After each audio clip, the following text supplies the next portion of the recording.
इस बीच UP BJP अध्यक्ष से जुड़ी हुई बड़ी खबर सामने आ रही है। पंकज चौधरी होंगे अगले यूपी बीजेपी अध्यक्ष।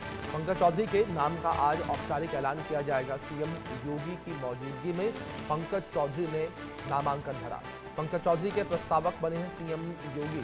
पंकज चौधरी का निर्विरोध अध्यक्ष बनना लगभग तय माना जा रहा है। बड़ी खबर है जो फिलहाल सामने आ रही है। पंकज चौधरी का निर्विरोध अध्यक्ष बनना लगभग तय माना जा रहा है। यूपी बीजेपी अध्यक्ष पंकज चौधरी का बनना लगभग तय माना जा रहा है। बड़ी खबर निकलकर सामने आई है। अगले बीजेपी के अध्यक्ष होंगे, ये बड़ी जानकारी है जो इस बीच निकलकर सामने आ रही है। और पंकज चौधरी के प्रस्तावक मुख्यमंत्री योगी आदित्यनाथ बने हैं। बड़ी अपडेट है जो इस बीच सामने आ रही है। पंकज चौधरी का निर्विरोध चुने जाना लगभग तय माना जा रहा है। पंकज चौधरी जी हमारे साथ मौजूद हैं, केंद्रीय वित्त राज्य मंत्री, और आज उन्होंने प्रदेश अध्यक्ष के लिए नामांकन दाखिल किया है। मुख्यमंत्री योगी आदित्यनाथ उनके साथ मौजूद थे। सर, बड़ी जिम्मेदारी की तैयारी है। निश्चित तौर से पार्टी उत्तर प्रदेश का अध्यक्ष बनना एक बहुत बड़ी जिम्मेदारी होती है। आज तो मैं अभी पर्चा दाखिल किया हूँ, स्क्रूटनिंग हो रहा है और कल आधिकारिक घोषणा पीयूष गोयल जी और तावड़े जी करेंगे। उसके बाद फिर आगे हम लोग आपको चर्चा करेंगे। पूर्वांचल को फिर से नेतृत्व करने का मौका मिल रहा है, बड़ी जिम्मेदारी भी है साथ ही साथ लोकसभा चुनाव के बाद। निश्चित तौर से कोई भी जिम्मेदारी बड़ी और छोटी नहीं होती है। हर जिम्मेदारी एक बड़ी जिम्मेदारी होती है कि जो काम मिले उसको ठीक ढंग से किया जाए। 7 बार पार्षद से चुनाव लड़ना शुरू किया था आपने, एक लंबा चौड़ा इतिहास, और खासतौर पर पूर्वांचल की ज़मीन को किस तरह से पॉलिटिकली ग्राउंड्स पर काम करना ज़रूरी है उसको समझते हुए काम करते हुए नजर आएंगे। निश्चित तौर से जो पार्टी दायित्व देगी उस दायित्व का निर्वहन ठीक से करेंगे। बिल्कुल, हमारे साथ पंकज चौधरी थे जिन्होंने आज नामांकन किया, और कल औपचारिक तौर पर घोषणा होगी और उसके बाद भारतीय जनता पार्टी के औपचारिक तौर पर प्रदेश अध्यक्ष के रूप में काम करते नजर आएंगे। कैमरामैन दीपक के साथ अभिषेक सिंह, इंडिया न्यूज़, लखनऊ। इस बीच लखनऊ से हमारी सहयोगी वर्षा शाही जुड़ गई हैं, उनका रुख करेंगे इन्फॉर्मेशन के लिए। वर्षा, क्या जानकारियां फिलहाल मिल पा रही हैं? जिस तरीके से पंकज चौधरी के नाम को लेकर लगातार ये कहा जा रहा है कि निर्विरोध यूपी बीजेपी अध्यक्ष उनका चुने जाना लगभग तय। देखिए, बिल्कुल, क्योंकि कल जिस तरीके से बीजेपी कार्यालय के अंदर नॉमिनेशन हुआ, उस नॉमिनेशन में केवल एक ही पर्चा उठाया गया। वो पर्चा केवल पंकज चौधरी के नाम का था और वो नॉमिनेशन पंकज चौधरी ने किया। और जिस तरीके से एक पर्चा उठाने के बाद एक नॉमिनेशन हुआ, उसको लेकर ये साफ कहा जा रहा है कि पंकज चौधरी ही प्रदेश अध्यक्ष, निर्विरोध प्रदेश अध्यक्ष बनाया जा रहा है। और जिस तरीके से बीजेपी की रणनीति रही है, प्रदेश अध्यक्ष को लेकर एक लंबा इंतजार करना पड़ा, वो इंतजार खत्म हो गया। आज पीयूष गोयल की तरफ से एक औपचारिक स्वरूप में कार्यक्रम रखा गया है। उसमें केवल घोषणा की जाएगी पंकज चौधरी ही प्रदेश अध्यक्ष बनेंगे उत्तर प्रदेश के। केवल ये औपचारिकता निभाई जा रही है, क्योंकि कल ही ये पता चल गया था कि पंकज चौधरी ही प्रदेश अध्यक्ष हैं, क्योंकि उस तरीके से निर्विरोध चुना ही गया उनको। एक पर्चा उठाकर एक ही नॉमिनेशन किया गया। तो आज जो तैयारी है वो पंकज चौधरी के प्रदेश अध्यक्ष बनने की औपचारिक स्वरूप की है। उसके साथ साथ पूरी तरीके से माना जा रहा है कि पंकज चौधरी को 2027 की बड़ी रणनीति के तहत बुलाया गया है और बड़ी रणनीति के तहत प्रदेश अध्यक्ष बनाया जा रहा है। और इस रणनीति में साफ तरीके से उनको 2027 की वृहद तैयारी करने के लिए जिम्मा दिया जा रहा है।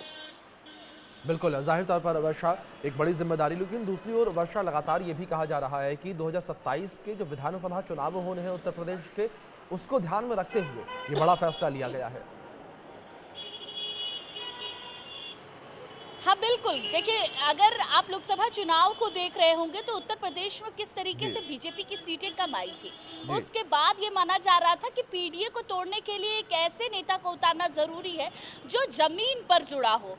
पंकज चौधरी 7 बार के सांसद रहे हैं महाराजगंज से। बीजेपी में एक लंबा समय उन्होंने दिया है और जिस तरीके से बीजेपी के कार्यकर्ता के स्वरूप में उनको पता है कि उत्तर प्रदेश की राजनीति कैसी है, किस तरीके से उनको उत्तर प्रदेश की राजनीति में प्रदेश अध्यक्ष अगर बनाया जा रहा है तो क्या रणनीति रखनी होगी, किस तरीके से आगे बढ़ना होगा। तो एक बड़ी जिम्मेदारी 2027 की, और उसके तहत विधानसभा चुनाव में जितनी भी चीजें सामने आएगी उसको करारे तरीके से जवाब देने की जिम्मेदारी पंकज चौधरी को दी जा रही है। देखिए, अगर मैं बीजेपी कार्यालय को आपको दिखाऊं तो पूरी तरीके से, देखिए, तैयारी तो परसों से ही कर ली गई थी, लेकिन आज आपको पूरी सड़कें केवल पंकज चौधरी के पोस्टर के से दिख रही होंगी, पटी हुई है, क्योंकि प्रदेश अध्यक्ष ये बन ही चुके हैं, केवल एक औपचारिकता आज निभाई जा रही है। इस औपचारिकता के तहत लोग बधाई कल से ही दे रहे हैं। जब उन्होंने नॉमिनेशन किया तब से ही लोग मान चुके हैं कि प्रदेश अध्यक्ष पंकज चौधरी हैं, और आज प्रदेश अध्यक्ष की घोषणा होने के बाद एक वृहद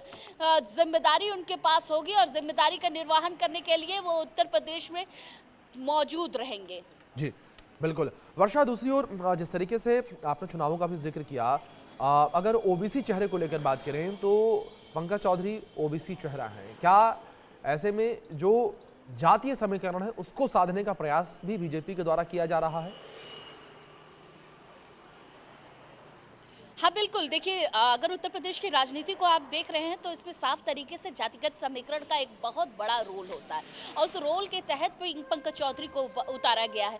कुर्मी नेता और लगातार इतने सालों से बीजेपी से जुड़े रहना, और साथ ही साथ एक वृहद रणनीति रखते हैं, और ये माना जा रहा था कि किसी को ऐसे ही नेता को लाना जरूरी है जो जमीन से जुड़ा हो, साथ ही साथ ओबीसी समाज को जोड़कर रखा हो, और उसके पास एक वृहद संख्या में लोग नजर आ रहे हैं। क्योंकि अगर अखिलेश यादव के लोकसभा चुनाव को देखेंगे तो पीडीए का एक नारा दिया गया था, और पीडीए के नारे को तोड़ने के लिए पंकज चौधरी को सामने रखा गया है। तो ये जाहिर सी बात है कि ओबीसी नेता को उतारने का मतलब ही है कि जातिगत समीकरण को जोड़ा जा सके, और जातिगत समीकरण के तहत ही जो चीजें हैं उसको निकाल कर सामने रखा जा सके। उत्तर प्रदेश के 2027 के चुनाव में इसी जातिगत समीकरण के तहत पंकज चौधरी को प्रदेश अध्यक्ष बनाया गया है, और इसी जातिगत समीकरण के तहत ये माना जा रहा है कि 27 की वृहद रणनीति बीजेपी रखेगी। जी जी, जाहिर तौर पर देखने वाली बात यहाँ पर यह होगी किस तरीके से जो फैसला अभी लिया जा रहा है इसका असर 2027 में देखने को मिलेगा। वर्षा, बहुत शुक्रिया फिलहाल जुड़ने के लिए और जानकारियों के लिए। मणिपुर में